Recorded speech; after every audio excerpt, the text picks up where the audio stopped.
My name is Rachel Lopez. I'm 36 years old, and until 5 minutes ago, I was the lead systems analyst at Norcrest Dynamics. I'd given that company everything: my time, my sleep, my sanity, until all of it collapsed in a single sentence, loud enough to silence a coffee shop packed with strangers. "You're worthless." That's what he said. Steve Walker, my boss, the man who used to pat my shoulder during team meetings and call me his star performer, now stood over me with clenched fists, and a voice so sharp it felt like it could cut through bone. The room froze. The barista stopped mid-pour, a woman near the window lowered her newspaper, and the hum of casual chatter gave way to thick silence. My laptop was still open, the final version of a proposal I'd spent the last 3 weekends perfecting glowing on the screen. Steve didn't care. He leaned in closer and hissed through gritted teeth that I was done. That I had let the whole company down. That I had wasted his time and should pack up my things immediately. I tried to speak, but the words died in my throat. My chest felt hollow, like my ribs were caving in. My cheeks burned as if the whole cafe were under a spotlight, and I was the pathetic act everyone regretted watching. Steve didn't lower his voice. He rattled off a list of my so-called failures, missed targets. Poor leadership, too many meetings that went nowhere. It was nonsense, and he knew it. But none of that mattered when said with conviction in front of an audience. A man at the next table shifted uncomfortably. A college kid beside the espresso machine pulled out her phone, maybe to record, or maybe to text a friend. I couldn't move.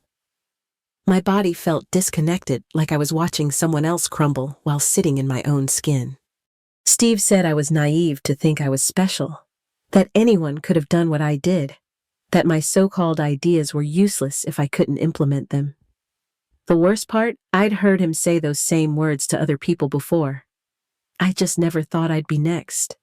He said no one would give me a reference, that no one would believe I was anything more than average. My fingers hovered over my keyboard, trying to finish saving the document, not because I thought I'd still need it, but because doing anything, made me feel less invisible. My hands were shaking.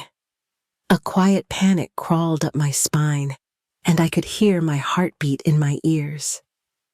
The man who had praised me in boardrooms and copied my strategies in meetings now looked at me like a stain he couldn't scrub out of his schedule. The door swung closed behind him after one final glare. I sat there for a long time, listening to the coffee shop come back to life as if nothing had happened. But everything had changed. I wasn't Rachel Lopez, the respected team lead, anymore. I was the woman who got torn apart next to the napkin stand on a rainy Tuesday morning. I reached for my coffee, but it was already cold. My palms were damp, and I couldn't stop my lips from trembling. I didn't know if I was embarrassed, angry, or just stunned. Probably all three. I didn't even notice the woman sitting behind me until she stood up, adjusted her coat, and gave me a look that I still think about. Not pity, recognition. 3 years. That's how long I gave Norcrest Dynamics everything I had. Not just my skills or my time, but my weekends, my relationships, and pieces of myself I'll never get back. I missed weddings, canceled birthdays, and once rescheduled a funeral because Steve needed an updated dashboard by Monday. When I started, I was energized. I believed in the company's mission and thought I'd finally found a place where process improvement could actually change lives. I didn't notice the cracks at first. Steve had a way of smiling with his mouth while dismissing your work with one sentence. The first time it happened, I had developed a new scheduling tool that could have cut production delays by 30%. Steve nodded, called it decent, then presented it to the exec team 2 days later as if it were his own. I told myself it was a team win, that I'd get credit next time. Next time never came. My name was left off the patent filing for the second system I helped design. My internal memos would mysteriously go missing right before meetings while Steve suddenly had brilliant new ideas at the exact same time. I kept brushing it off. Maybe it was a coincidence. Maybe I was paranoid. But deep down, I knew. I saw the way he operated. He thrived on power games, praise in private, silence in public, shift blame when things failed, take ownership when they succeeded. I watched good people walk out of that office, broken, convinced they were the problem. I didn't walk. I stayed. I told myself it would be different for me, that if I just kept my head down and worked hard enough, someone would eventually see me. Someone would speak up. But no one did. They were either scared of him or exhausted from trying. My apartment became a stopover between shifts. The only light I saw most days came from dual monitors and flickering overhead fluorescents. Friends stopped texting.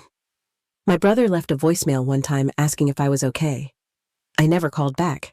I couldn't admit that I wasn't. I turned down a weekend in Tahoe with my college roommate because Steve dropped a Friday night deadline. I skipped a second date with someone kind because he said we had a crisis that only I could fix. That crisis turned out to be a PowerPoint he forgot to finish. There was always a crisis. Always a reason why my life needed to be put on hold, and somehow I let it happen. I thought loyalty mattered. I thought if I just proved myself, I'd eventually be allowed to breathe. But every time I rose a little, Steve clipped my wings. He once told me I was his insurance policy, that as long as I was around, things ran smoothly and he could focus on big-picture leadership. I remember smiling politely while my stomach turned. I became the person who made magic happen behind the scenes, who turned messy systems into clean workflows, who streamlined logistics, redesigned dashboards, and built prototypes that saved hundreds of thousands in waste. But it didn't matter if nobody saw it, especially when Steve made sure they didn't. I remember one night staring at my bathroom mirror, wondering when I had started apologizing for taking up space. I stopped wearing bright colors. I stopped asking for raises. I even stopped pitching ideas unless he asked for them, because I knew what would happen. And still, I stayed. That's the part that hurts the most. That I let it go on.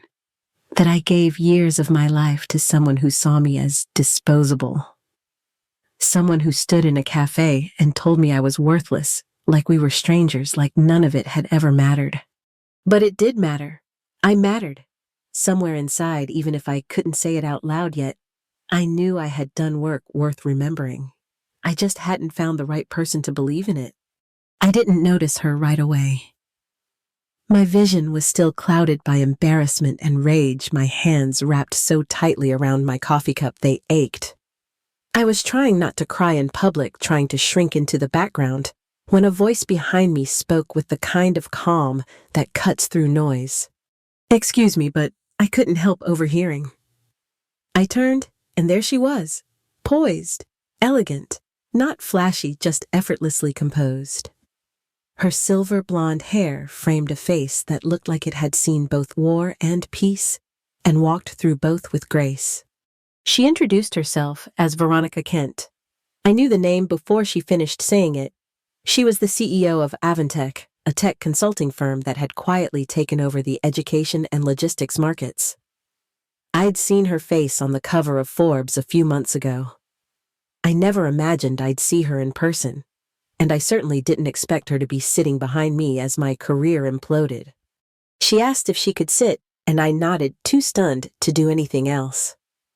She looked me in the eye with a kind of steadiness that made me feel safe for the first time in days. Then she said something that knocked the air right out of me. She told me I didn't deserve to be spoken to like that no employee did, that what she witnessed wasn't leadership.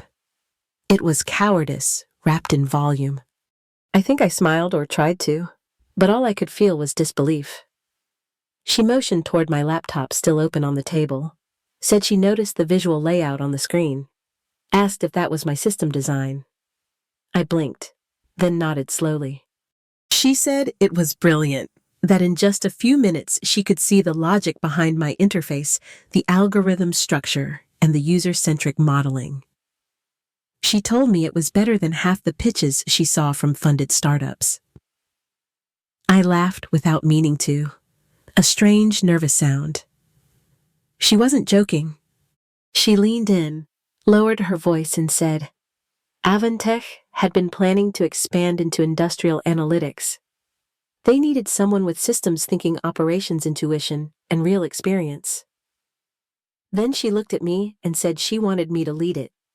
I think my brain stalled right there. I asked if she was serious. She said yes, and that if I needed references, all she had to do was replay what she just heard in the coffee shop. It was obvious I wasn't the failure. I was the fuel. I sat there stunned, her words running laps in my head. She handed me a business card, thick matte white with gold lettering. Veronica Kent, CEO. Direct contact info at the bottom. She told me to think about it, but not for too long. Because people like me didn't come around often, and she wasn't in the habit of waiting for the world to notice brilliance when she already had it. My fingers were trembling as I took the card. I wanted to believe her. I really did. But some part of me, the part still echoing with Steve's voice, told me this couldn't be real. She saw the hesitation in my eyes and said something I'll never forget. Those ideas are common, but execution is rare. That I hadn't just dreamed something up. I had built something that worked, that mattered, and that took guts. Then she stood, straightened her coat, and smiled like she already knew what I was going to decide. As she walked out, I stared at the card again. It didn't shimmer. It didn't change colors. But holding it felt like holding the beginning of something that might finally be mine. For the first time in what felt like forever, I wasn't thinking about what I had lost. I was thinking about what I could create if someone just let me. It was raining the day I walked past Norcrest's office again. I didn't mean to be near it. I'd been heading to a quiet cafe nearby, trying to gather myself enough to update my resume when I saw the building's glass facade and felt my stomach tighten.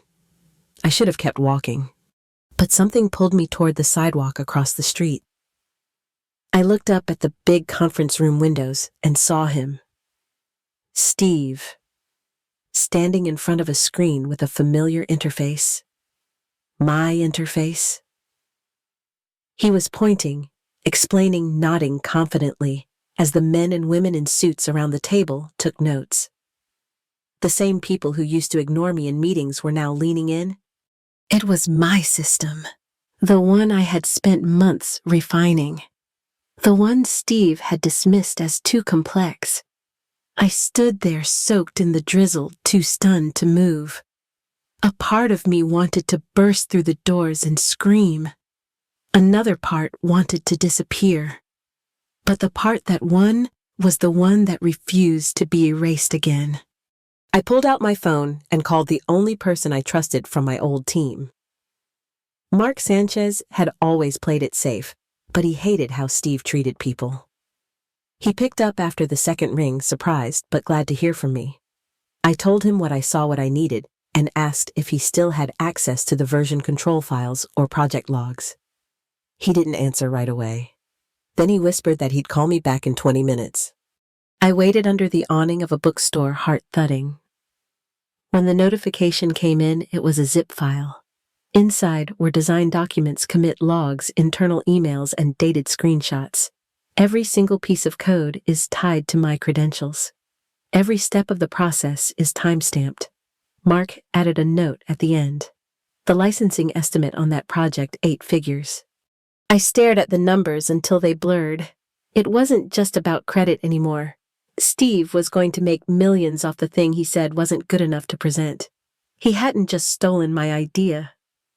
He'd built his future on it, and I was done letting him get away with it. Veronica didn't hesitate. The moment I told her what I saw, she called in Thomas, her head of legal affairs, a sharp, unshakable man with a gift for tracing lies back to paper trails. He took one look at the documentation Mark sent and said this wasn't just unethical. It was criminal. Within 48 hours, Thomas had uncovered contracts between Norcrest and 7 other companies. Each deal involved my system branded under a new name. The tech had been sold as proprietary, complete with support packages and long-term licensing clauses. The total value just under $12 million. I sat across from him in Veronica's office, numb. Steve hadn't just taken my work. He'd repackaged it, sold it, and spun it into a whole new business arm. There were even internal budgets filed that showed performance bonuses being funneled into a development incentive line item with no developer attached. That developer was me. The more I saw, the more I realized how deliberate it all was. Steve hadn't stolen in a moment of panic. He had built a machine to profit off people like me. Quiet contributors, builders. Women are too focused on their work to demand credit for it. Veronica asked what I wanted to do. Part of me hesitated. Lawsuits meant time, energy, and scrutiny. But then I thought about the other people still stuck under Steve's thumb. The engineers whose ideas were quietly lifted.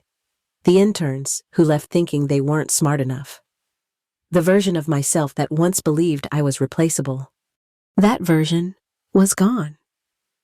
What stood in her place was someone ready to fight. Not out of revenge, but because silence had cost me too much already. I told Veronica I was in. Every step, every hour. I wanted to see this through. She nodded once and smiled like she already knew I'd say yes. Thomas began building the case, and I gave him everything. Notes, emails, early drafts, even the scribbled diagrams I kept in a kitchen drawer. For the first time, I wasn't just defending myself. I was taking my story back. It was a quiet Tuesday afternoon when my assistant buzzed in, her voice tight. "There's someone here to see you," she said. "He says it's urgent." I stepped out of my office and saw him slouched in the waiting area, and for a second I didn't recognize him. Steve Walker looked nothing like the man who had fired me with a sneer in a coffee shop. His once pristine suit was wrinkled, his hair thinning and unkempt. He stood when he saw me, eyes, glassy jaw slack. I gave a nod and asked my assistant to hold calls. He followed me into my office like a ghost. Slow, small nothing left of the arrogance that used to radiate from every word. I sat behind my desk and waited. He looked around the room, modern, bright, high above the city. The contrast wasn't lost on either of us. He said my name like it hurt. He didn't apologize. Not at first. Just started talking about Norcrest, about the contracts lost, the lawsuits pending, and the investors pulling out, about how everything was unraveling and how he was being blamed for it all. His voice cracked when he said the company would declare bankruptcy by the end of the month. Then he asked me to come back, said they needed help, said I could have full creative control, that he'd make me a partner. He even said he was sorry, that he made mistakes, that he didn't realize how important I was until everything fell apart. I let him finish. Then I told him the truth. I told him he wasn't sorry. He was desperate, that he wasn't here to right a wrong. He was here because the foundation he stole was crumbling under him, that he didn't want to save the company. He wanted to save himself. His face crumpled. He dropped into the chair across from me, shoulders shaking. For a moment, I saw a glimpse of fear that looked like something close to real. But I didn't feel sorry. Not anymore. I stood, looked him in the eye, and said I wouldn't work for him again if he gave me the entire company. He begged.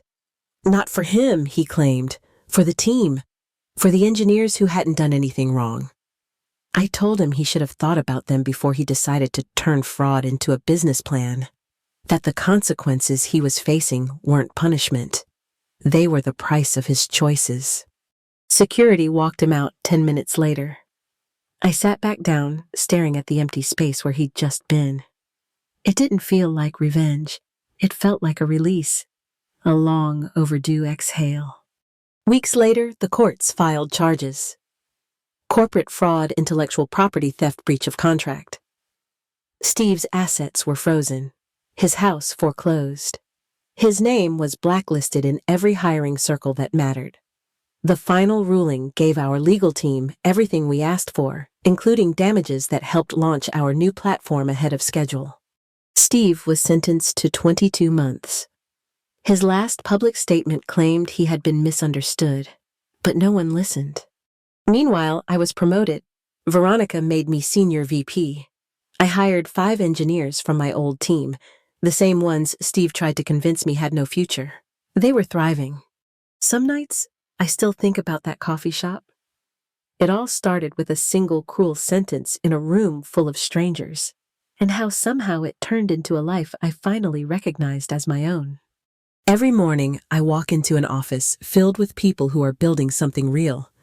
They're not just coding or planning or designing. They're believing in themselves. I see it in the way they share ideas, challenge each other, and laugh over coffee without fear of being told they're too much or not enough. Some of them come from places like I did, workplaces where their worth was measured in silence and survival.